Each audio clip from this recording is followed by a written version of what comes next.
Olá, bem-vindos ao De Frente com o Touro, o programa de entrevistas que conversa com pessoas proeminentes do mercado financeiro. E hoje vamos conversar com um dos grandes gurus do mercado, o senhor Ricardo Lacerda.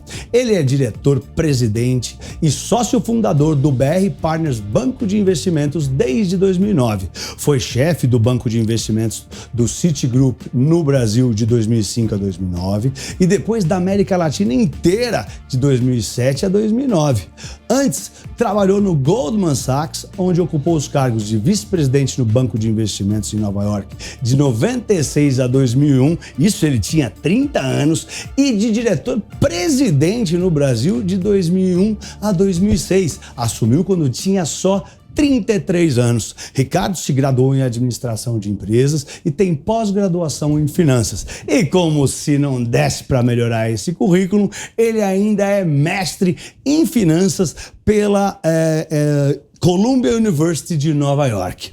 Rapaz, você não é fraco não, hein? Puxa, muito obrigado pela presença. Que honra tê-lo aqui nos estúdios. Prazer estar aqui com vocês, acompanho sempre o seu programa. Obrigado. Sou fã aí. Muito obrigado pela oportunidade. A oportunidade é minha, a honra é nossa aqui da Jovem Pan de ter uma pessoa do seu calibre aqui conosco. Conta um pouco da sua trajetória, tanto acadêmica e profissional, né? Conta um pouco do senhor, do guru Ricardo Lacerda. Então, eu trabalhei minha vida toda em bancos de investimento, né? Comecei com 18 anos trabalhando no Chase Manhattan aqui em São Paulo como analista de crédito, né? Ainda era no centro de São Paulo. Era no centro de São Paulo. Depois eu acabei indo fazer MBA nos Estados Unidos, né, na Universidade de Columbia.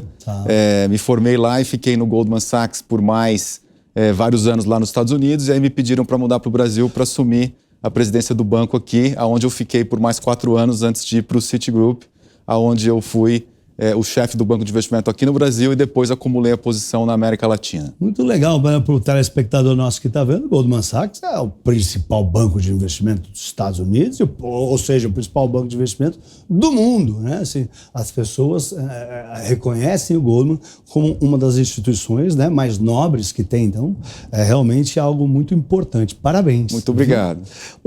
Agora vamos falar um pouco do BR Partners Banco de Investimentos, né? Vocês abriram capital ano passado, 2021. Né? Por que você tomou essa decisão? Né? Por que vocês tomaram? Quanto dinheiro vocês levantaram? Para onde destinaram esses recursos? O que foi feito? Quais são os planos com esse dinheiro?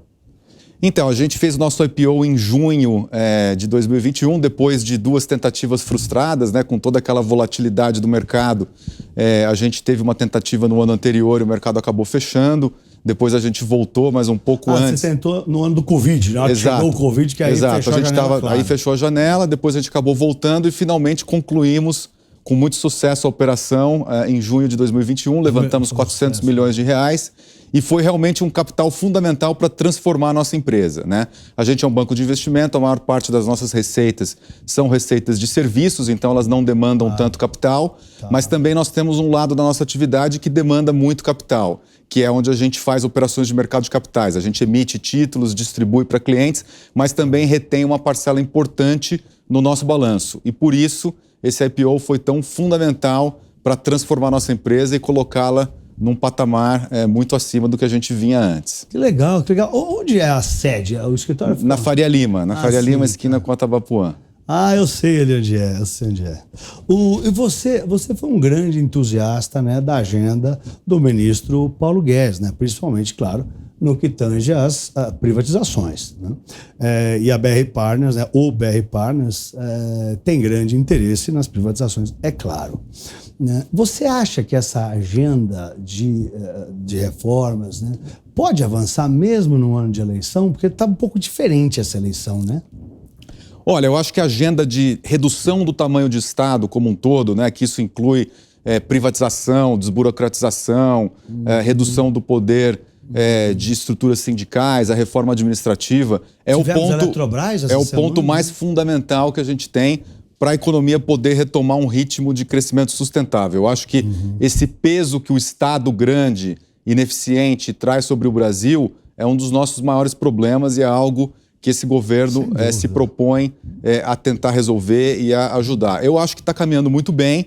Evidentemente que com a pandemia, parte dessa agenda acabou sendo prejudicada. A gente acabou vendo alguns projetos atrasarem, mas eu acho que nenhum outro governo fez tanto em termos de redução do tamanho do Estado quanto a equipe do Paulo Guedes e também o pessoal do BNDES tem feito nesse governo. E no meio de pandemia e fogo cerrado, né? Vale Tudo, lembrar também. exatamente. E ele conseguiu aprovar a independência do Banco Central. Conta para o nosso público um pouco de quão importante você acha que é um Banco Central independente, né? A gente tem o exemplo da Turquia, lá onde onde o Banco Central não é independente, o Erdogan manda nos juros lá, e a gente viu a pior moeda do mundo, né? O desempenho da lira turca é uma das piores que tem. Conta um pouco do que você acha disso para nós. Eu acho um elemento fundamental na administração de política monetária, uma coisa que dá muita credibilidade para o mercado, que o Banco Central não será usado politicamente, como já foi inúmeras vezes ao longo da nossa história, né? E essa ancoragem da política monetária com um Banco Central independente, com uma equipe técnica muito profissional, é o que dá essa segurança para o mercado da âncora monetária. Obviamente, nós estamos passando por um momento de muito gasto fiscal, onde a pandemia fez com que a política fiscal, de uma certa maneira, não fosse aquela ideal que o ministro Paulo Guedes queria no início. Então, nesse cenário, eu acho que a independência do Banco Central é mais importante ainda e tem dado uma certa tranquilidade para o mercado. Nós estamos vendo hoje esse câmbio voltando a patamares muito mais realistas e acho que isso tem muito a ver com essa independência. Tá, eu também, né? E vamos falar um pouco das eleições, né? Até quero te falar um pouco do que eu acho, até para poder fazer a pergunta. A impressão que eu tenho é que os investidores estrangeiros, pela primeira vez, estão enxergando a eleição de maneira diferente, né? Assim, quando o Lula ganhou lá em 2002, né, o assunto era calote na dívida, né, virar Venezuela, né, e o dólar, eu me lembro, a bolsa estava 9 mil pontos, lembra? O dólar estressou, foi para cima de 4, né? Quando o Bolsonaro assumiu, né, o que todo mundo dizia, né, que ele ia matar os homossexuais, prender os negros, proibir as mulheres de trabalhar, e isso o estrangeiro falou, pô, mas metade do povo brasileiro é mulher, o PIB vai cair pela metade, fora a loucura que vai ser. E aí agora, né, o estrangeiro vendo de fora viu que o Lula não deu calote, viu que o Bolsonaro não proibiu as mulheres de trabalhar, que era tudo mentira dos dois lados, né? E aí ele está tranquilo e está vindo com força para o Brasil e não está nem aí para a eleição, né? Em anos passados, eleições anteriores, qualquer estrangeiro ia falar, vamos esperar a eleição, está chegando, né? Nós brasileiros, claro, podemos adiar um pouco nossas decisões de investimento, porque a gente vê a eleição mais de perto e está tudo mais fervilhando, borbulhando, né? Mas aí eu pergunto para você, né? Você acha que esse medo das eleições pode, né, adiar as aberturas de capital aqui na B3, adiar os IPOs, ou o apetite pelo estrangeiro vai continuar e pode compensar, né, esse receio? O que você pensa disso? Eu acho que o fechamento que a gente viu do mercado de capitais para IPOs, que ocorreu ali a partir do segundo semestre do ano passado, ele se deu em parte pela questão da volatilidade política, pelo risco de retorno da esquerda, mas também por um cenário de queda em ações de tecnologia nos Estados Unidos, uma visão de que a política monetária vai ser apertada no mundo inteiro. Então, tudo isso acabou contribuindo para drenar um pouco dos recursos que estavam vindo para cá e entrando em vários IPOs, assim como o nosso IPO. Eu acho que hoje permanece um pouco a questão da abertura de juros, né? A gente está vendo, o Brasil saiu de um patamar de juros de 2% para 12%, esse é um salto muito relevante, né? E que impacta demais os agentes econômicos e os papéis no mercado. Foi a maior alta de juros do mundo no ano passado. E também, exatamente, e hoje nós temos um dos maiores gaps históricos entre juros no Brasil e juros nos Estados Unidos. Então, lá é zero, ainda é zero. Então isso aí realmente drenou uma quantidade de recursos muito grande. E a gente tem a expectativa de que os juros dos Estados Unidos vão subir, né? E algumas casas acham que essa subida vai se dar de maneira muito expressiva e muito contínua aí ao longo dos próximos meses. Você trabalhou, o Goldman acha 5, o Citi acha 7 altas. Exato, economista, cada um tem sua opinião. O que você acha? Quantas vezes a gente acha, a visão que nós estamos tendo é que a subida vai ter que ser bastante rápida e talvez um pouco mais agressiva do que o mercado está esperando. O que pode trazer um pouquinho mais de volatilidade. Agora, a gente está muito otimista em relação ao fluxo, né? O que nós vimos iniciando no final do ano passado e se acelerando agora no início desse ano, é um fluxo de estrangeiros muito grande retornando para o Brasil. Eu acho que esse é um ponto fundamental para essa recuperação do câmbio e também para a recuperação da Bolsa. Esse capital, num primeiro momento, ele está entrando mais em grandes empresas, blue chips, em grandes bancos, empresas de commodities também. Não está, digamos assim, permeando o mercado ainda para as mid caps, small caps, mas isso é uma questão de tempo. Aquela rotação, o pessoal saindo de empresas grandes de tecnologia e vindo para empresas de valor. Exatamente. E também saindo um pouco de mercados mais desenvolvidos e vindo para o Brasil, antecipando esse movimento de aumento de juros e melhora de câmbio, que vai, obviamente, dar um bom retorno para esse investidor estrangeiro. Agora, esse movimento, de qualquer maneira, é positivo, né? E a gente acredita que ao longo desse ano nós ainda vamos ter a volta dos IPOs e uma janela para ir a mercado, possivelmente antes das eleições. As eleições têm um impacto? Eu acho que sempre tem, né? Mas é um impacto mais limitado. Como você mesmo colocou, a gente já viu de tudo nesses últimos 20 anos, né? A gente viu da extrema esquerda para a extrema direita, a gente viu das políticas fiscais mais comportadas até as menos comportadas, as políticas monetárias mais restritivas, menos restritivas, e eu acho que o investidor entende que o Brasil tem instituições e tem uma economia que funciona. Obviamente que muito do que aconteceu assustou alguns investidores. Quando o Brasil perdeu, por exemplo, o investment grade em 2015 no governo Dilma, isso gerou um êxodo de investidores muito grande e muitos desses investidores não estão voltando porque tem restrição de rating mínimo para investir. Mas os investidores que estão acostumados com o Brasil, que têm alocação para mercados emergentes, que entendem a nossa dinâmica política, eles têm conforto de voltar e estão sentindo que nós estamos num ponto de preço que o mercado é muito atraente. Quando você olha a combinação do câmbio com a combinação do índice, a gente tem um potencial de valorização muito expressivo e eu acho que é isso que está atraindo esse capital estrangeiro nesse momento. Não, e é isso mesmo, né? Você falou aí do investidor estrangeiro vindo com força, a gente vendo que a bolsa está subindo, a gente vendo o dólar caindo, tá? Mas como que você vê o interesse do estrangeiro para fusões e aquisições, especificamente, né, para empresas, fusões e aquisições de empresas? Não, o interesse está excepcional. A gente teve o ano passado o melhor ano da história em termos de fusões e aquisições, né? Também foi nosso ano recorde no BR Partners e na XP também, na XP também, na XP também, no BTG também, então no Itaú também. Acho que vários bancos aí brasileiros, né, os bancos que estão aqui arraigados e que estão brigando nesse mercado aí acabaram se beneficiando desse mercado.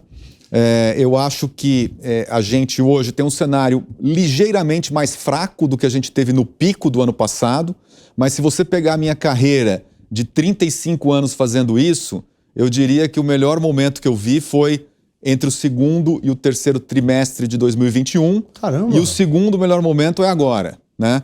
Então, a gente caiu ligeiramente, mas ainda estamos num nível histórico muito alto. Foi uma mistura de juro baixo com dólar alto, estava barato para os estrangeiros, não tinha alternativa? O que levou? Eu acho que é um pouco disso, mas mais do que isso, Pablo, eu acho que é o seguinte, o investidor entendeu agora que para investir no Brasil não adianta olhar o macro, né? O Brasil não é uma China que vai entregar um crescimento de 7, 8, 9, 10, 11% de maneira consistente. O Brasil é um país de ambiente macroeconômico com baixo crescimento, em função de uma série de características e que eu acho que a principal delas é o tamanho do Estado, que sufoca um pouco a iniciativa privada. É um país com características demográficas muito peculiares, né? Uma parcela da população com qualificação e educação um pouco mais baixa, com falta de empregos, outra parcela da população já em idade, né? Então você tem ali características de países muito desenvolvidos, mas dentro de um país ainda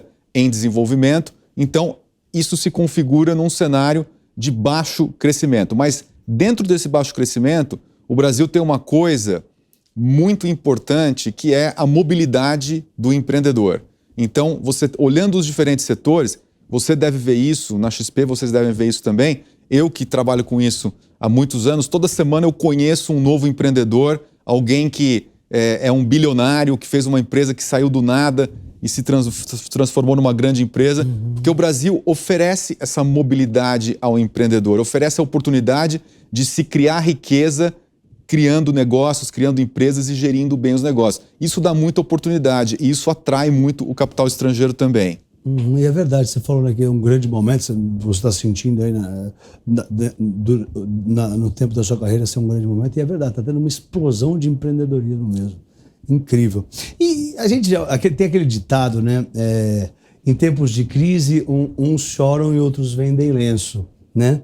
Mas como é que um empreendedor pode vender lenço, né? Em época de pandemia, crise política doméstica, ano de eleição, certeza absoluta de que os juros vão subir, não só aqui, mas nas principais economias do mundo.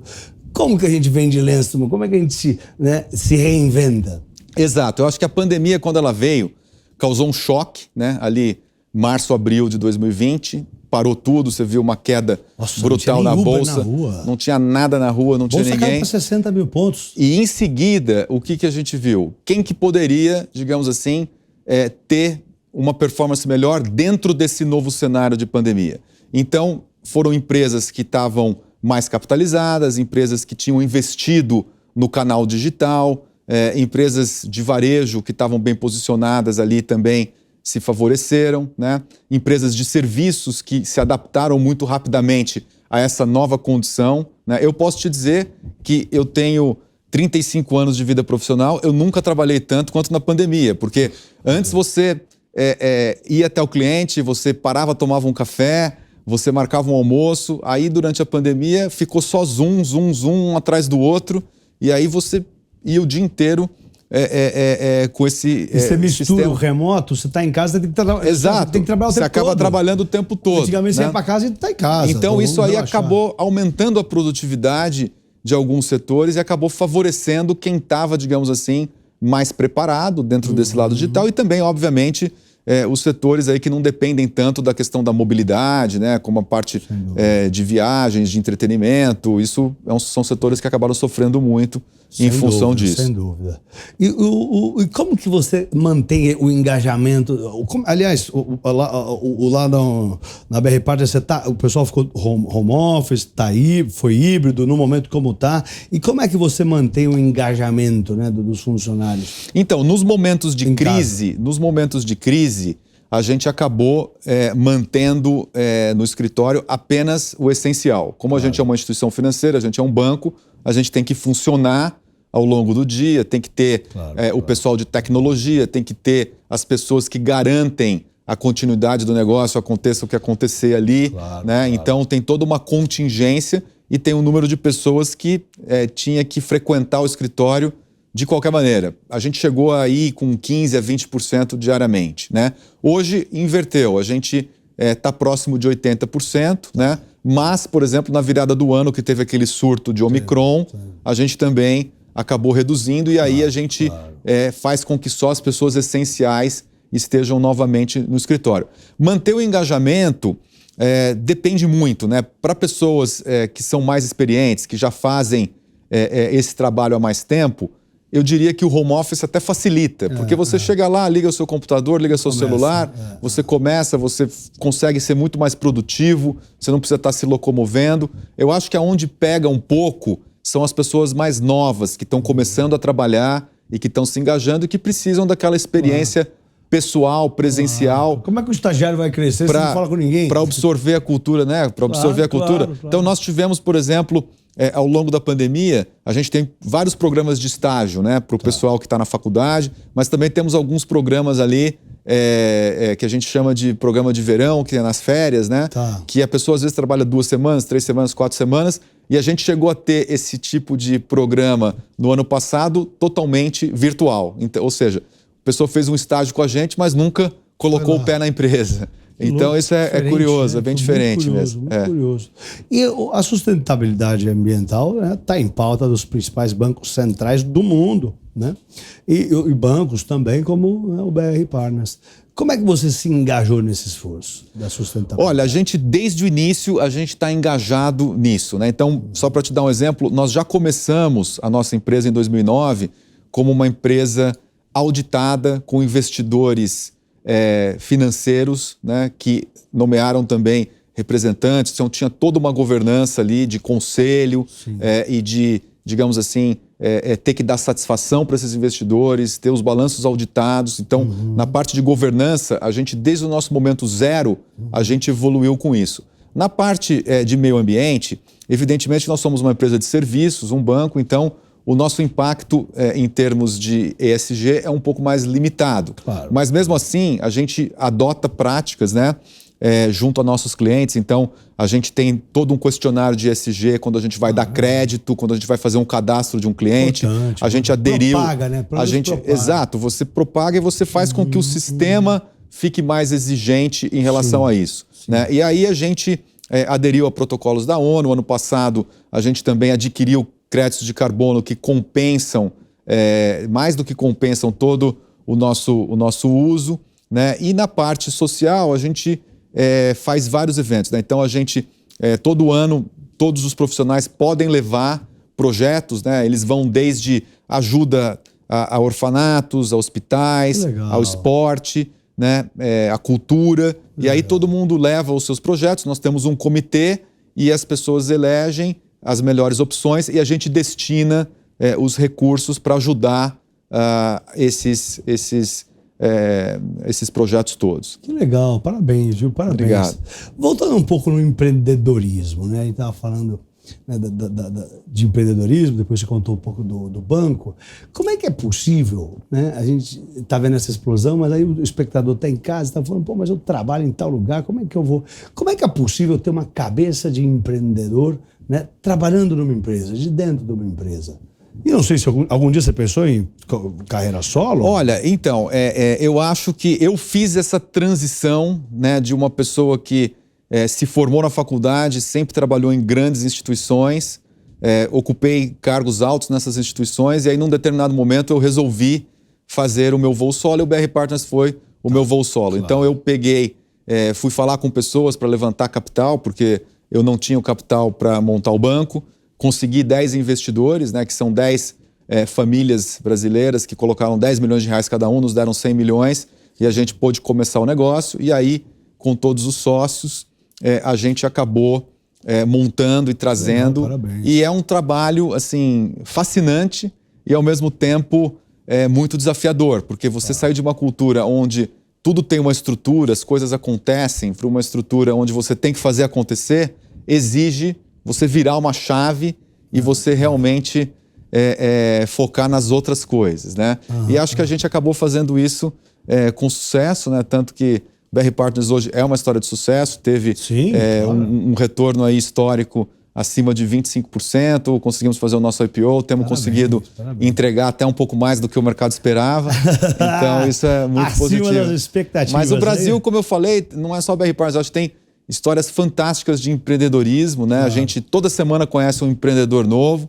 E o funcionário, como é que ele pode pensar em empreender, por exemplo, um cara que trabalha lá? Exato. Não quer ter cabeça de empreendedor, mas como, né? A gente na XP também sempre está falando, pô, temos que empreender, né? A XP é uma das histórias de maior sucesso de empreendedorismo no Brasil, né? E inclusive num setor muito difícil, que tradicionalmente era um oligopólio dominado por poucos players, onde a XP, felizmente, veio aí para quebrar esse oligopólio e poder fazer esse processo de desintermediação financeira, né? Esse famoso financial deepening aí, que todo mundo fala, começou com uma série de coisas, mas teve o seu ápice aí no sucesso da XP, né? E a gente vem nessa esteira. Como é que você fomenta e promove esse empreendedorismo no dia a dia?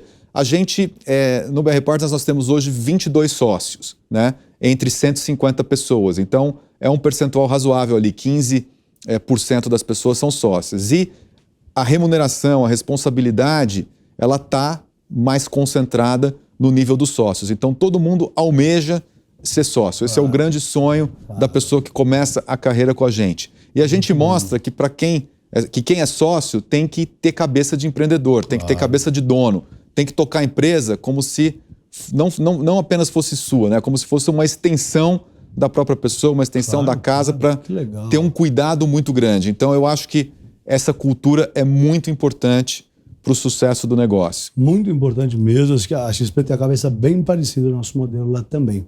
A BR Partners assessorou fusões e aquisições de grandes empresas de varejo no ano passado. né?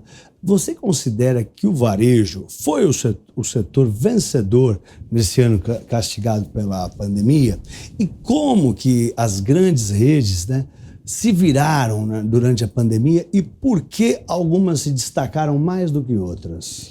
Eu acho que por vários motivos. Eu acho que o varejo, sim, teve um destaque muito grande ao longo dessa pandemia, mas a pandemia pegou empresas de varejo preparadas em graus diferentes para enfrentar esse tipo de problema. Algumas estavam muito endividadas e não tinham investido na parte digital, também não tinham feito M&A e acabaram ficando para trás. Então você teve um grupo ali do varejo que acabou sofrendo, algumas entraram em recuperação judicial, tem que fazer toda uma reciclagem. Aí você tem um outro grupo que sim tinha investido no digital, estava preparado a parte de e-commerce, empresas com mais tradição em fazer M&A, né? Houve muito M&A de varejo durante a pandemia, e através das fusões e aquisições as empresas ganharam mais escala, ganharam mais eficiência, né?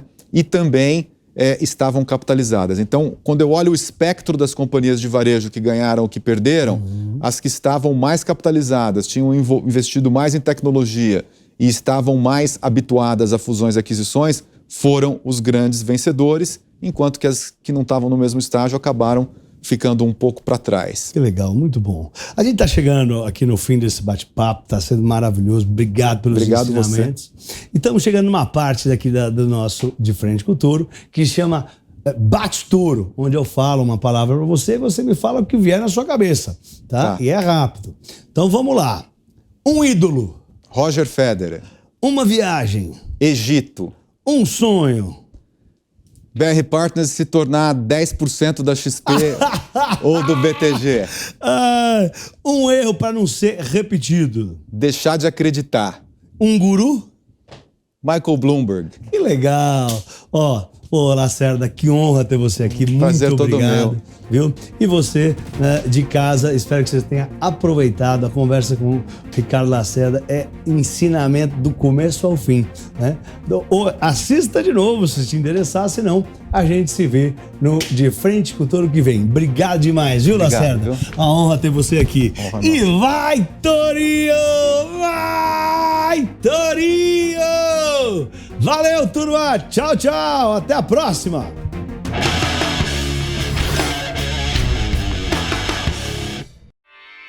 Realização Jovem Pan News.